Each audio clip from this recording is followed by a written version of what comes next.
कहते हैं कि ये भूत, प्रेत, चुड़ैल ये रात के अंधेरे में लोगों पे हमला करती है। लेकिन हर बार ही ऐसा हो ये ज़रूरी नहीं।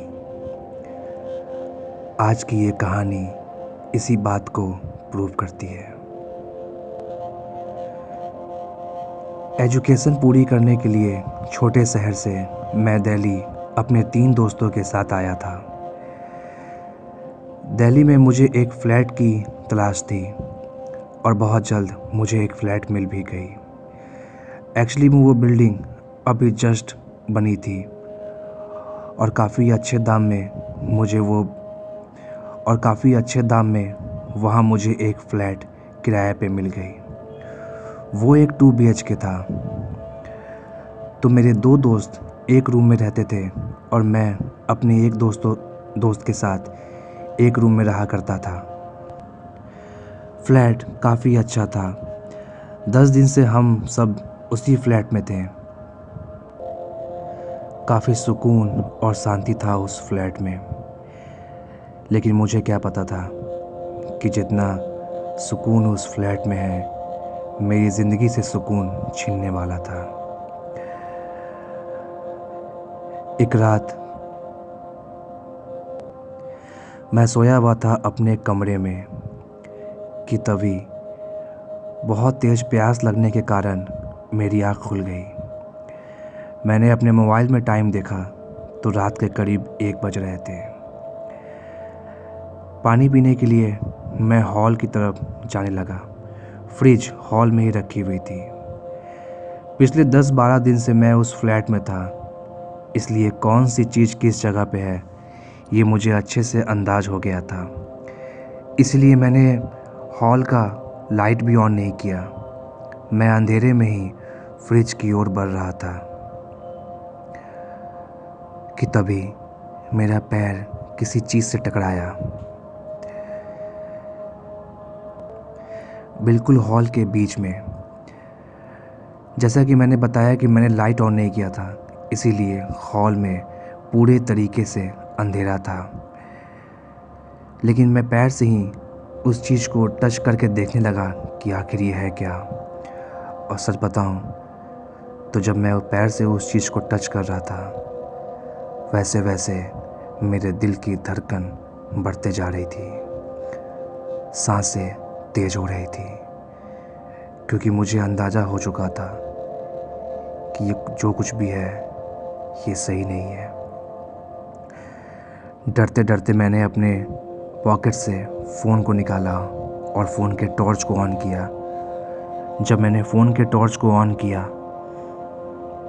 तब मानो मेरी धड़कन और सांसें दोनों बंद पड़ गई, क्योंकि जिस चीज़ से मैं टकराया था वो एक लाश थी। एक 15-16 साल की लड़की की लाश। वो देख के मैं इतना डर गया कि डर के मारे मेरे मुंह से कोई चीख भी नहीं निकल रही थी और ना ही मेरे पैर उस जगह से हिल रहे थे ताकि मैं भाग सकूं। फ्लैश लाइट बिल्कुल उस लड़की के चेहरे पे थी। मैं लगातार उसके चेहरे को देख रहा था।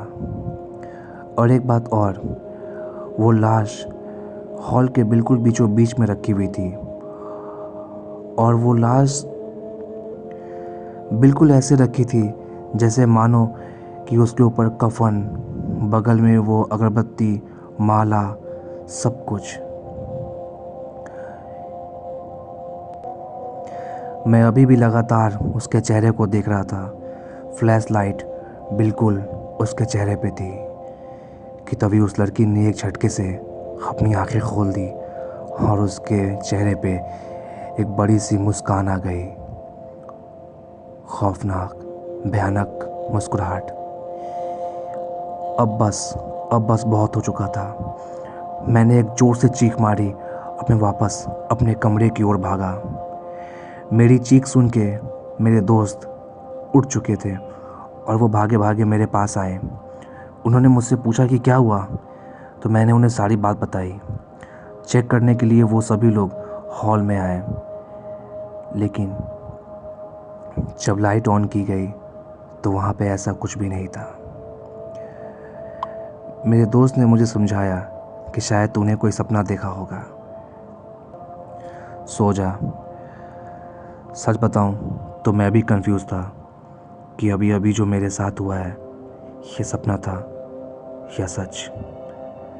दिल तो कह रहा था कि ये सपना नहीं है, ये सच था, लेकिन आंखें हॉल में जो देख रही थी वहाँ पे कुछ भी नहीं था, तो मैं कैसे मान लूँ कि ये सच था।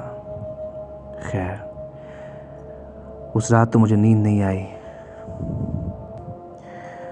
लेकिन उस दिन के बाद से ऐसा कुछ भी नहीं हुआ, तो मुझे लगने लगा था कि शायद उस दिन वो मेरा वहम था। लेकिन असली मुसीबत तो अभी आनी बाकी थी। कॉलेज में एग्ज़ाम ख़त्म होने के बाद कॉलेज में छुट्टियां हो गई थी। मेरे दोस्त और मैं, हम सब अपने होम टाउन जाने वाले थे वापस, कि तभी मुझे कुछ काम आ गया और मुझे 2 दिन और दिल्ली में ही रुकना था।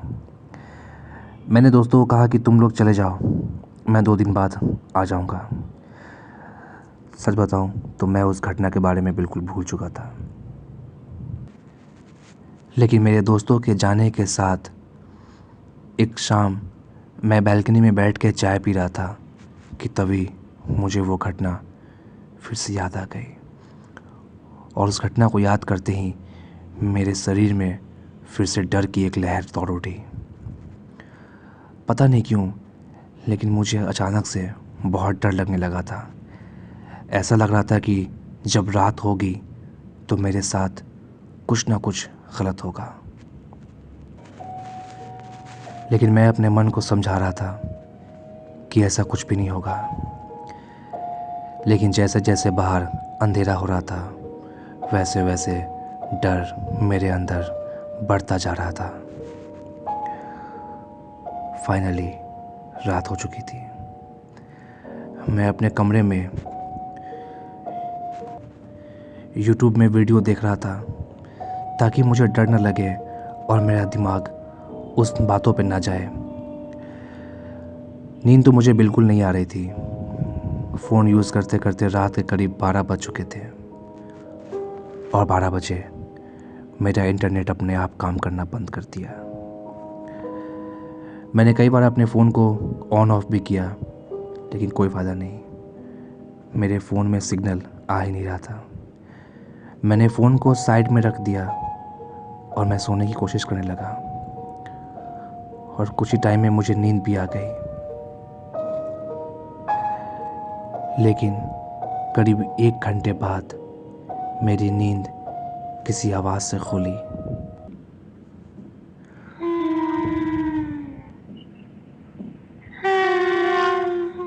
वो किसी लड़की के रोने की आवाज़ थी, बहुत ही डरावनी।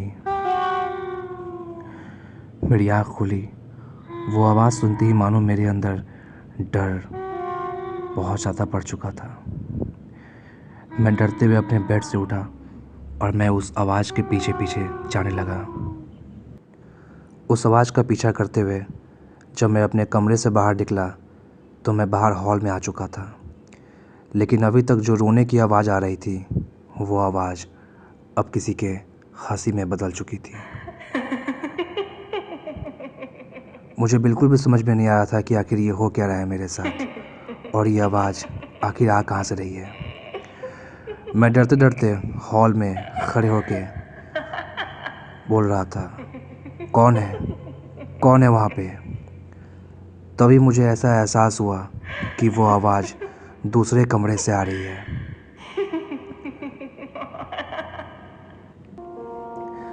मैं धीरे धीरे उस कमरे की ओर बढ़ने लगा। कमरा का दरवाज़ा बिल्कुल हल्का सा खुला हुआ था। जब मैं कमरे के पास पहुंचा तो दरवाज़ा हल्का सा खुला था। मैं दरवाजे के अंदर देखने लगा। डर इतना था कि मैं दरवाज़ा को पूरा नहीं खोला। मैं थोड़े से ही दरवाजे से अंदर झांक रहा था। जब मैंने अंदर देखा तो मैंने देखा कि बेड पे एक लड़की बैठी हुई थी। उस लड़की का चेहरा दूसरी ओर था। कहने का मतलब कि उसका बैक मेरे साइड में था। मैं उसका चेहरा देख नहीं पा रहा था, लेकिन उस लड़की को मैं बेड पे बैठे साफ साफ देख पा रहा था। उसके बाल खुले हुए थे,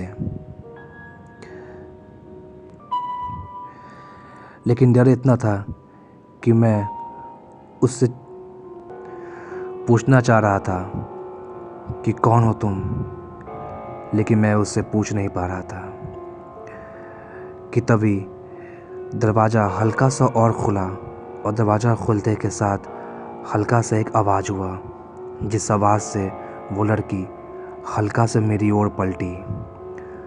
अंधेरा बहुत था और अंधेरे में मैं बस उसके दो चमकते हुए आंखें देख पा रहा था, और उसके दांत जो कि उस अंधेरे में भी चमक रहे थे। बहुत भयानक था उसका चेहरा, इतना भयानक कि कोई अगर छोटा बच्चा देख ले तो उस बच्चे की वहीं पे हार्ट अटैक से मौत हो जाए। कि तभी वो लड़की उठ के मेरी ओर बढ़ने लगी। मैं इतना डर गया कि मैं जल्दी से वहाँ से भागने लगा। भागते हुए मैं अपने फ्लैट के मेन डोर से बाहर निकल के, जो पास में फ्लैट थी, मैं जाके उसके गेट पे ज़ोर से नॉक करने लगा। तभी वहाँ से एक अंकल बाहर निकले और मैंने उन्हें सारी बात बताई, लेकिन मैंने उनसे ये नहीं कहा कि मेरे घर में कोई चुड़ैल है, क्योंकि शायद अगर मैं उनसे ये कहता तो वो मुझे पागल समझते। मैंने उनसे कहा कि मेरे घर में कोई घुस आया है। उन्होंने कहा कि तुम फिक्र मत करो, चलो चल के देखते हैं कि तुम्हारे घर में कौन घुस गया है। मैंने उन्हें कहा कि नहीं, सुबह होने पे हम लोग चलेंगे। तो उन्होंने कहा कि अरे डरो मत, चलो हम लोग अभी चेक करते हैं कि तुम्हारे घर में कौन घुस गया है। उन्होंने एक डंडा लिया और एक डंडा मेरे हाथ में दी। मैं लगातार उन्हें मना कर रहा था, लेकिन वो बोले अरे कुछ नहीं होता, चलो। हम दोनों फिर से उस फ्लैट के अंदर थे। मैंने उन्हें बताया कि उस कमरे में, तो वो उस कमरे की ओर बढ़ने लगे। दरवाज़ा अभी भी आधा ही खुला हुआ था।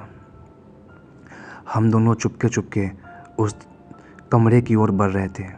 जब हम लोग कमरे के पास पहुँचे तो अंकल मुझसे आगे थे, मैं अंकल से थोड़ी ही पीछे था। हम दोनों ने जब कमरे के अंदर झांका तो वो लड़की अभी भी वहीं बैठी हुई थी। अंकल दरवाजे पे खड़ा होकर ही ज़ोर से बोले, कौन हो तुम? मैंने पूछा कौन हो तुम और यहाँ कैसे घुस आई? ये कहते कहते अंकल हल्का सा रूम के अंदर चले गए, लेकिन मैं अभी भी बाहर था। कि तभी ऐसा लगा जैसे किसी ने अंकल को ज़ोर से पकड़ के कमरे के अंदर खींच लिया हो, और कमरे का दरवाज़ा एक झटके से बंद हो गया। और तभी कमरे के अंदर से एक भयानक चीख बाहर निकलने लगी। मैं बाहर से ही गेट को खोलने की कोशिश कर रहा था, लेकिन मैं गेट को खोल ही नहीं पा रहा था। मैं ज़ोर ज़ोर से चीखते हुए अपने फ्लैट से बाहर आया। मेरी चीख की आवाज़ सुन के वहाँ पे बहुत सारे लोग आ गए। मैंने उन्हें सारी बात बताई। वो जल्दी से उस कमरे के पास पहुँचे और सब लोगों ने मिलके उस कमरे के दरवाज़ा को तोड़ दिया। जैसे ही दरवाज़ा टूटा, अंदर एक खौफनाक भयानक मंज़र था। किसी ने अंकल को रस्सी से पंखे पर लटका दिया था, मानो। लेकिन अंकल अभी भी ज़िंदा थे, तो जल्दी से रस्सी को काटा गया और उन्हें नीचे उतारा गया।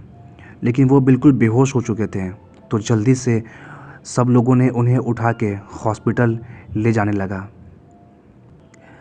मैं भी जब अपने फ्लैट से बाहर निकल रहा था जाने के लिए हॉस्पिटल, तब पता नहीं मेरे मन में क्या आया। मैं फ्लैट के मेन डोर से खड़े होके उस कमरे की ओर वापस पलटा, तो मैंने देखा कि कमरा का दरवाज़ा अभी भी आधा खुला है और उस कमरे के अंदर से वो लड़की मेरी ओर झांक रही थी। मैं उसके दांत और चमकती हुई आंखें साफ साफ देख पा रहा था। वो कमरे के अंदर से मुझे देख के मुस्कुरा रही थी और मुझे अपनी ओर आने का इशारा कर रही थी। मैंने जल्दी से अपने फ्लैट के मेन डोर को लॉक किया और मैं हॉस्पिटल की ओर भागा। अगली सुबह अंकल को होश आ गया था। अंकल ने किसी को भी कुछ नहीं बताया, बस उन्होंने मुझे इतना ही कहा कि वो बहुत भयानक है और बहुत शक्तिशाली भी है। जितनी जल्दी हो सके इस फ्लैट को खाली करके वापस चले जाओ। मैंने भी सारी बातें अपने घर वालों को बताई और मेरे घर वालों ने भी मुझे यही कहा कि जल्द से जल्द उस फ्लैट को खाली करो। जल्द से जल्द क्या, हम लोगों ने उसी दिन उस फ्लैट को खाली कर दिया। जब मैं फ्लैट खाली करके वापस जा रहा था, तभी मैंने कार से अपनी उस फ्लैट की ओर झांका और उस फ्लैट के बालकोनी में मैंने उसी लड़की को फिर से खड़ा देखा। वो बहुत ही गुस्से से मेरी ओर देख रही थी। खैर, अगर आप लोग को ये कहानी पसंद आया हो तो मेरे इस चैनल को सब्सक्राइब करें, लाइक करें। मिलते हैं अगले वीडियो में।